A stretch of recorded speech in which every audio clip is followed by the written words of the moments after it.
nord au sud. Il ne dénigre absolument aucune région. On savait que Laurent Ruquier était propriétaire d'une jolie maison en Normandie depuis un certain temps, dans la luxueuse ville de Deauville, mais ce que l'on ne savait pas, c'est que le présentateur qui souffle aujourd'hui sa 54e bougie a également possédé des terres, en région PACA, plus précisément à Marseille, douce cité phocéenne. S'il n'évoque que peu ce domaine, qu'il a fini par vendre il y a quelques années, Michel Drucker en parlait ouvertement dans son ouvrage autobiographique intitulé De la lumière à l'oubli, sorti en octobre 2013. Il faut dire que ces deux-là ne partagent pas que la passion folle de leur métier. Ils entretiennent aussi une jolie amitié et aiment se recevoir l'un l'autre en vacances.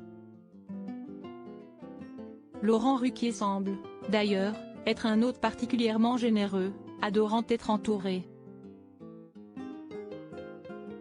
Il habite le Roucas Blanc, quartier que tous les Marseillais connaissent, une belle maison au-dessus des places, face au château d'If, planté sur un rocher, expliquait Michel Drucker dans son livre. Il vit 365 jours par an avec sa bande. Ses chroniqueurs sont sa famille, à Paris comme en vacances. En arrivant chez lui, j'ai l'impression de tomber au milieu d'un tournage. Se connaître, être bien ensemble, en confiance, est le meilleur terreau des émissions. Plutôt que s'échapper, Laurent ne décroche jamais, pas un jour ni même une heure. Sa maison, il l'a achetée sans rien vouloir échanger. Hugo Manos, le jeune compagnon de Laurent Ruquier, n'est donc pas seul à profiter de son sens inouï de l'hospitalité. Bien au contraire, l'animateur prend un malin plaisir à s'occuper de tout le monde, en tant que maître de maison. Sa bande, Ruquier l'entretient, assurait Michel Drucker. Il l'abrite, l'astique, la bichonne, il aime s'en occuper cas par cas.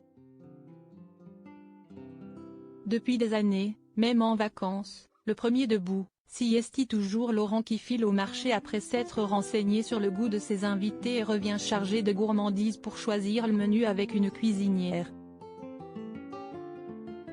Il aime moins manger que voir les autres se régaler. Sa maison de Marseille a été un coup de foudre qu'il a acheté sans rien vouloir échanger. Il s'est glissé dedans comme dans des chaussons. Ah, la Dolce Vita.